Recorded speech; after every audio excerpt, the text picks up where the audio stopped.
This is Dreaming of Another Day by BOOMGH. Relevant tags include Suicidal Midoriya Izuku, Time Travel, Alternate Universe, and Baku Katsuki is Bad at Feelings. I will go ahead and give a trigger warning for suicidal ideation and attempts in this fanfiction. It's clearly not Todoroki Shoto. Hair's too short, different scars even though the obvious one matches, and he holds his face like he's balancing something on his nose, or like he's just a huge fucking asshole. But it also definitely looks like Todoroki Shoto. Candy cane hair, that scar in the exact same shape, and the tense of his shoulders is just the same. But if he was actually Todoroki Shoto, he'd be walking hand in hand with fucking Deku, so it's not him. So Katsuki initially comes to the conclusion of a secret Todoroki twin. They already hid one for like 15 years when everyone was younger. Katsuki would not be surprised if they did it again. But would a sibling, even a twin, have the exact same scar in the exact same shape? Probably not, so Katsuki keeps his guard up, hackles raised, wary of a villain with a quirk like Toga, even if she's good now, doesn't preclude other assholes with transformation quirks. He debates sending a text to Eijiro, but his pride and his curiosity stay his fingers. Not Shoto compares Katsuki to a picture in his hand. It looks like a police sketch, which is another point for it definitely not being Deku's husband. You, Not Shoto then demands, come with me. The fuck would I do that? Katsuki spits. Who are you? Sure as hell ain't half and half. Did you kidnap him? Kill him? Katsuki's trying to rile him up. Angry villains are stupid villains. His 13 years of pro-hero experience has taught him. Do I? Not Shoto starts, then stops and visibly hardens his facade before restarting. My name is Todoroki Shoto, #1 hero, Endeavor. I have been tasked with Endeavor? Katsuki barks with laughter. What the hell is this? Some sick fucking joke? Katsuki doesn't know everything about the Todoroki family, but Deku and Half let something slip once in a while, and Katsuki knows enough to know that no Todoroki brat speaks their father's name without their lips curling under. Not Shoto's face goes even stonier than before, offended. Katsuki feels nervous, battle-ready sparks sizzle across his palms. Not Shoto presses on with his previous demands. I have been tasked with taking you with me to my timeline at the request of clairvoyant hero Nirvana. We need your help. Oh, another timeline. Rare, but not unheard of. There's anecdotal cases that Katsuki has heard of fucking course Deku's gone on too, but technically they're so unique that there aren't any laws or procedures governing them other than the Good Samaritan law from 2446, the ones Kota used for his high school project. You gonna be able to get me back home in one piece, thermostat asshole? Katsuki asks, shooting off a quick, might not be home for dinner text to Eijiro. Not Shoto stares for a solid 3 seconds before asking, are you talking to me? Katsuki rolls his eyes. Yes. Not Shoto finally promises. Portal hero Miles will be able to get you home and we will try to keep you safe, but there are no promises for pro heroes. Yeah, I get it. Yada yada, I might die. Yada yada, shut up. Do you call everyone by their hero names, thermostat? Katsuki says. This version of Shoto is an even bigger asshole than the version Katsuki knows, and his version used his quirk to ice over Katsuki and Eijiro's floor on New Year's specifically to fuck with them. What else would I call them? Not Shoto asks. Like it never fucking occurred to him that these people have names? Jesus fucking Christ. Katsuki's head already hurts. But he waves Not Shoto on, and Not Shoto presses a button on a funny device, and a portal opens in front of them, and they walk through it into a press conference room filled with half-familiar faces. There's Ida, except he's covered head to toe in scars like Katsuki has never seen. Momo, but her costume is weirdly showy, and her face looks like she hasn't felt a real emotion in years. Aizawa, but he's missing a leg and he's haggard as fuck. So what's the fucking deal? Why do you need me from a different universe? Katsuki asks, hoping to clear this up quickly. Why couldn't you just ask the version of me that's in this one? Both times Deku went dimension hopping, it was mostly because the universe he went to was so vastly different from their own that his expertise was invaluable. But this universe seems pretty damn similar, scar tissue aside. But then it hits him. The blank expressions, the awkward glances amongst themselves. These people don't know him. As similar as they look to Katsuki's friends and teacher, they don't recognize him at all. They don't know him. It kind of hurts. But back to business. Ida nods to an aide and they leave the room and return moments later with a haggard old woman, wrinkles etched like a seal into her hardened features. Good afternoon, she greets him politely. My name is Akihiko Minerva, otherwise known as clairvoyant hero Nirvana. You may call me Akihiko. Name's Bakugo Katsuki, explosive hero Dynamite. Momo cuts in with a small glimmer in her otherwise paralyzed face. Like All Might? Yeah, what's it to you, Momo?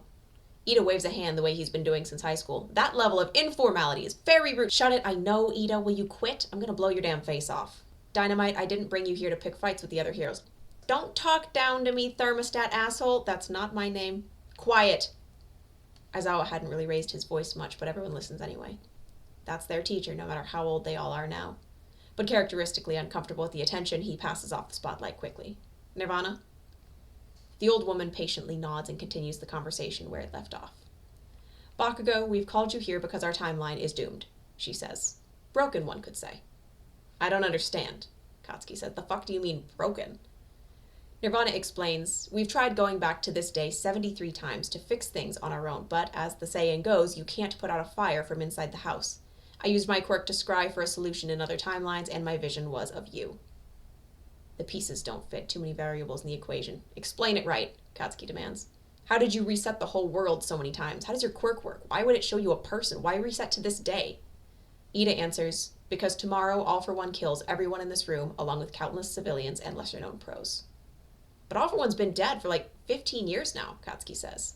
By his count, 14 years, 6 months, and 9 days. He knows because every year on the day, he and Eijiro leave a bottle of good wine on Shoto and Deku's doorstep without knocking, because Deku spends that whole day sobbing like a child every fucking year, and it makes Katsuki wish he could go back in time and kill All for One himself, so Deku, at just 15, wouldn't have to. Not in our timeline, Momo corrects him. Okay, what about your quirk, Nirvana? Why would it show you me? Why bring me in today if All for One nukes the world tomorrow? My quirk allows me to see and locate the thing that will solve the problem, although not the direct solution itself, at the cost of years of my life, Nirvana explains calmly. Her answer explains why they waited 73 resets to use her quirk. This lady doesn't have a whole lot of years left to use. But still, how are you resetting everything? Katsuki asks. Why not reset it to further back, give you more time to prepare? If we reset it any further back, then Nirvana is on a vacation with her family in Greece and can't help us with the mission, Noshoto answers. And we're using government asset rewind to reset everything, Aizawa answers, expression going a little shifty.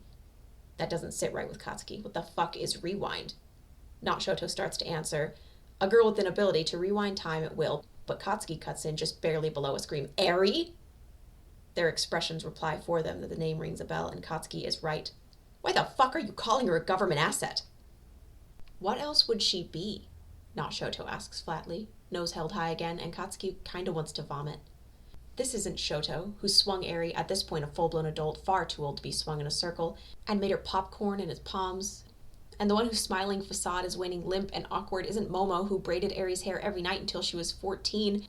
And the one whose eyes won't make contact isn't Ida, who planned every playdate Eri had until she was old enough for him to teach her how to make the phone calls to parents and friends herself. And the one massaging his temples and sinking into a seat in one of the conference chairs isn't Aizawa, who fucking raised Eri like his own goddamn kid and bought her too much frilly shit. No, these are fucking monsters. How could they? Eri's 20 now and she's still trapped in a fucking cage. How could they? No, fuck all of you. If you want my help, you let Eri go. We can't just she walks or I do. Nirvana waves a hand. My visions have never been wrong, she says. We agree to your terms, Bakugo. Government asset rewind will be set free in exchange for your cooperation. Cool, alright, thermostat asshole, quit calling me that. Where's your husband? My what? Deku? Your husband. Green hair, freckles, kinda short still, literally the number one hero. Noshoto wrinkles his nose like that sentence physically pained him. I'm the number one hero, he says, and I'm not married. The sentence hits Katsuki like lead to the temple. Fuck. He really hates Deku, but if Deku doesn't exist in this universe, and he never got One for All, then who the fuck kills All for One? All Might was barely strong enough to beat him into the darkness for a few years, even at his prime.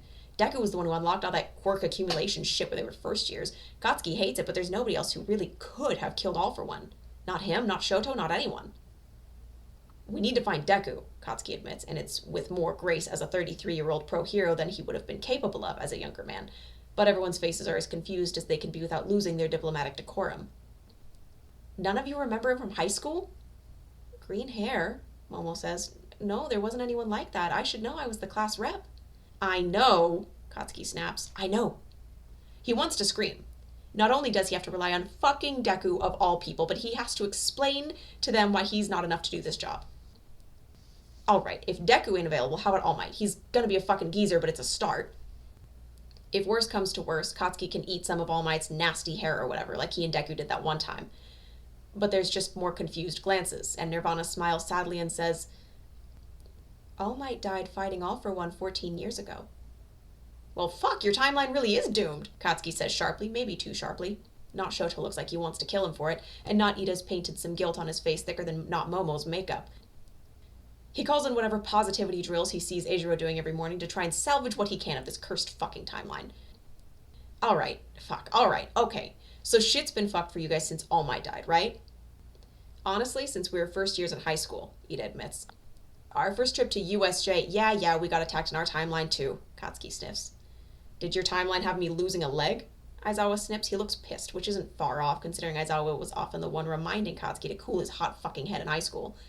At USJ? Katsuki says, no, that wasn't until, because... And then it fucking dawns on him. At USJ, Deku distracted Shigaraki and the Nomu for the whole split second it took for All Might to arrive and save the day. At the training camp, Deku might not have been able to stop Katsuki getting kidnapped, but he saved Koda's fucking life, and Koda grew up to be a fucking powerhouse in the hero support and legislation industry. While Eijiro spearheaded the rescue attempt that saved Katsuki from the League, Deku made the plan that allowed them to get away from the fight so All Might could win, even if just barely. Fuck, the timeline is fucked because Deku never went to UA, and Katsuki doesn't need to be a hound dog to sniff out why. Nirvana's quirk showed Katsuki instead of Deku, because the solution to this problem isn't killing All For One tomorrow, it's going back far enough to put Deku on the right track to have already killed All For One 15 years ago. I need a yearbook for Aldera Junior High in the year 2439. Why? Not Shoto asks. Because the next thing I'm going to ask you for is a time travel quirk. Weren't you supposed to fix this shit? Not Aizawa grumbles. Katsuki flexes his hands, feels the tense little sparks itching in his palms. I'm going to fix it all before it becomes a problem. Once Katsuki has a yearbook for Aldera and a woman with a time travel adjacent quirk on her way, he feels wholly unready for what he is almost sure will greet him in the back pages of the yearbook, between the last few portraits and the index. But he's got to check. He peels open the pages, flips through, makes sure that most of his classmates are the same, finds Deku's stupid, freckled face, finds his own. Feels a small sting of guilt at the kid he was, smug and cocky and hurting and hurtful, but he flips past the portraits while Not Shoto and Not Ida and Not Momo look over his shoulder. Finally, where he expects them to be are two plain gray pages with blown-up versions of the portraits, one for Midoriya Izuku and another one, which Katsuki did not expect, of his own face. In this timeline, both he and Deku are dead. Deku took a swan dive off the roof of the school, and Katsuki died in a villain attack less than a week later. The sludge villain. Katsuki remembers both of these days in crystal clarity. Even at 33 years old, he almost died when the sludge villain suffocated him. He remembers knowing, and being so insanely pissed about knowing, that he would have died if Deku hadn't been there, and Katsuki held that grudge against Deku for almost 2 years. But he remembers the day Deku would have jumped off a bridge too, because he remembers he told him to, and he remembers going home that night and sweating so much he set his sheets on fire because what if he did it, and what if I killed him? And Katsuki held that grudge against himself for half a decade. That kid? Not Shoto sniffs, looking dismissive. He's kind of plain looking. He's your fucking husband, you candy-caned idiot! Katsuki screams, kind of laughing, because of fucking course Half and Half would still be this annoying prick if Deku never made kissy faces at him during their first-year sports festival. Not Aizawa drags himself through the door with a heavy-set woman in office clothes trailing daintily behind. Oh gosh, she's muttering to herself. Oh goodness, oh my gosh. You got the time travel quirk? Katsuki asks. Well, sort of. I can send 1 or 2 people back in time, but they only have about an hour, and they have to stay within a 60-foot radius of where I send them. Otherwise, I can't get them back, and I don't know. Good enough, Katsuki interrupts. Let's go. How does your quirk work? Do you know the when and the where? Yeah, let's fucking do this, lady. Manners, Not Aizawa snaps, rolling his eyes and grumbling. Oh, all right. Just, hold my hands, the lady says, face turning bright pink. Katsuki does, and is just as surprised to feel the room spin as he is to hear the lady's voice, watery and distant, saying, "You've got an hour." And then he's on the rooftop of Aldera Junior High, about 5 minutes after class is let out, watching Deku lean too far over the railing. Jesus fucking wait! Katsuki cries. Wait, Deku, don't jump! Deku flinches at the nickname. Katsuki has to remind himself that in middle school he always did. I'm not here to hurt you, dipshit. Deku flinches at that too. Where was the transition between this little wimpy fucking nerd who flinches at every word from Katsuki's mouth and the #1 hero in Japan? When did that change happen? Kachan? He whimpers. Kinda, Katsuki replies. I'm from the future? Fuck, that sounds corny. Deku hasn't turned around yet or climbed down from the railing. It's making Katsuki nervous. He's caught a jumper before and he'll do it again, but then he'd be going outside that lady's 60-foot radius, so it'd be a one-way trip. Not getting to go home is an occupational hazard, but Katsuki would prefer to avoid it. Can you get down from there so I can talk to you? Visibly shaking, Deku climbs down from the railing and turns to face Katsuki. There's a little star-shaped burn on the side of his jaw that Katsuki logically knows won't scar because his version of Deku doesn't have a scar there, but it still sends a shiver up Katsuki's spine. When Deku sees him, though, his eyes light up and he seems to forget who he's talking to. You're a pro? Wow, what's your hero name? Do you run your own agency? How old are you? Are you the #1 hero? Kachan always said he'd be the best. And Deku stutters to a stop, remembers who he's talking to, and puts his hands defensively in front of him like he's scared Katsuki might hurt him. Katsuki has to remind himself that, despite the fact that he hasn't laid a hand on his friend in almost a decade, not even for sparring, Deku spars with Eijiro since they graduated, this Deku's most recent memory of him is explosions on his cheek and take a swan dive off a roof. "No, I ain't #1, Katsuki says. Deku looks shocked. "Get off the railing, I'll tell you who is." Carefully, cautiously, with shaking little legs, Deku steps down from the railing. "Who is? #1, I mean." "You are, stupid." Deku forces a chuckle, the one people use when they know they're the butt of a joke and they're trying their best to be laughed with instead of laughed at. "I'm not fucking kidding. You're #1 no matter what I fucking do. I'm #2, Aravity's 3rd. "Who's Aravity?" "A classmate of ours from high school." "Are you sure you can tell me all of this?" Deku asks seriously, looking less tense. "Aren't there rules about time travel?" Katsuki smirks. "I mean, yeah, but one of those rules is that you can spoil whatever the hell you need to if it's done with good intentions and won't royally fuck up the time continuum." "And you telling me I'm gonna be the #1 hero won't mess with the time continuum?" Deku asks, suspicious. "No," Katsuki says, half grumbling, half sighing, "because I'm fucking convinced that the only person who could have stopped you is me, here, today, because nothing I did after this point seemed to make a dent in you."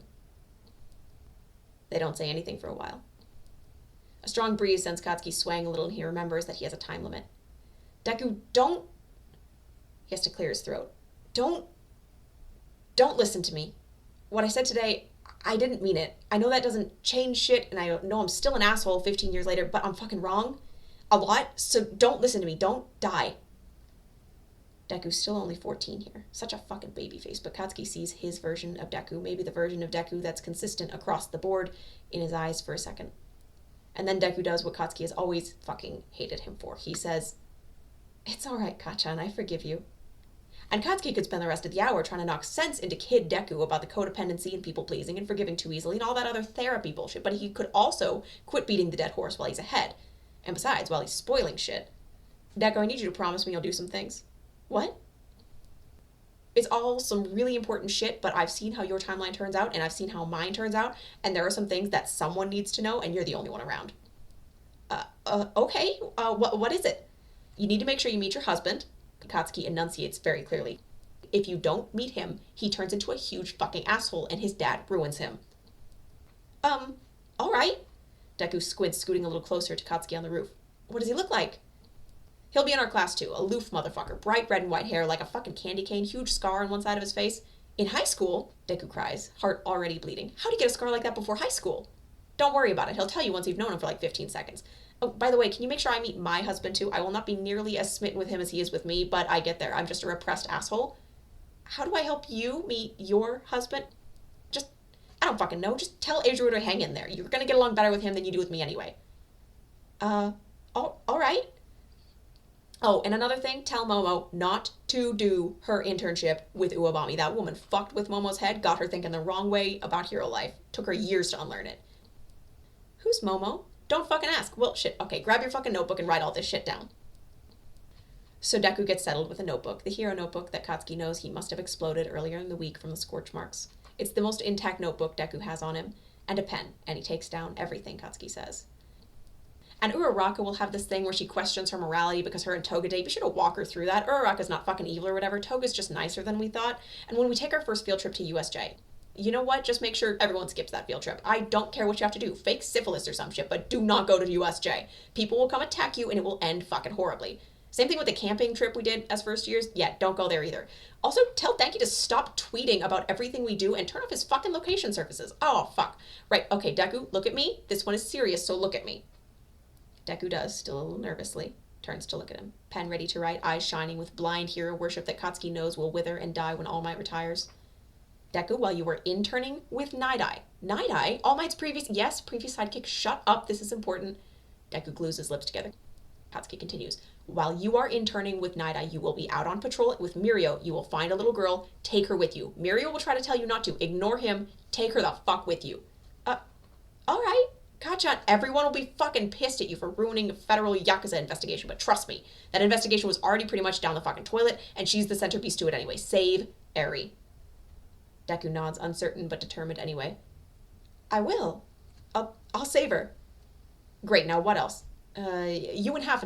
Who?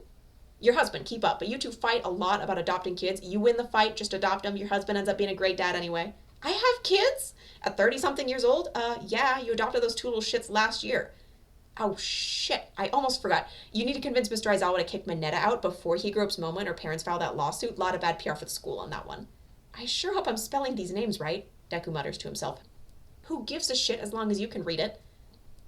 A familiar, tingling, dizzy sensation sweeps the tips of Katsuki's fingers. Ah, shit. Out of time. Wait, Deku, I gotta go. I'm leaving, but first, next week. I know I ain't got any right to ask this shit out of you, but please, he says. Don't let me die. Deku looks at him, and he must look kind of funny as he starts phasing into the future because he gives a sideways smile and says, You already know I won't. And then Katsuki is in the same room from before. Blank gray conference room, but it's full of different people now. Still the time travel quirk lady holding his hands, sweating a little, but everyone else is different. All Might, clearly retired, covered in wrinkles and gray hair, sits in a chair on one side of the table next to Aizawa, who still has both legs. Ida, Momo, Shoto, and of fucking course Deku. Eri's twiddling on her phone in the corner of the room, and she notices Katsuki first. Kani-chan! That's a new nickname, and evidence that Katsuki is still in the wrong universe. Eri just calls him Bakugo in his timeline. Bakugo? Aizawa looks at him, and the scar from under his eye, the one from USJ, isn't there. Some part of Bakugo almost breaks down. Can anyone else remember how they got here? Momo asks, and now she's not plastering a smile to her face. She looks happier for it. I cannot, Ida says. And who are you? He asks the time travel quirk lady. She's crying now. My name's Hanako. And she turns to Bakugo. What did you change? She asks. Wait, so you remember but these assholes don't? That's how my quirk works, Hanako says sternly through her tears. Not that you bothered to ask. To Aizawa, she says, Can I go home now? My brother is waiting. Probably. With a very lost expression, Aizawa nods. Sure. Ask the man at the front desk. Tell him I said to get you a car to wherever you want to go. So do you run the Hero Commission now? Bakugo asks. You're not our Bakugo, are you? All Might murmurs. No, Katsuki snaps. He called me here, and he points at Shoto, who raises an eyebrow to indicate he has no memory of this. Your timeline was all fucked up. Oh, who am I kidding? You'll never believe me. I might, Deku says with a shit-eating grin, holding up a very old, very worn-down notebook. I'll explain it to him, Kachan. You go home. A man is called into the room and introduces himself as Portal Hero Miles, and he gives Katsuki a tap on the shoulder. And Katsuki blinks, and he is back exactly where he was before Not Shoto showed up. Except it's dark out now. His phone, once it detects reception, blows up with 86 messages from Eijiro, asking if microwavable nuggets are good for dinner because he's too tired to cook, and saying he loves him, and asking if he's back yet, and telling him to be safe, and telling him he loves him again, and then saying it's very not manly to ignore your husband texts when he has slaved over a microwave for 2 minutes and 30 seconds to make you dino nuggets. On my way home, stupid, Katsuki texts back. Love you too. And there's the fic, I suppose.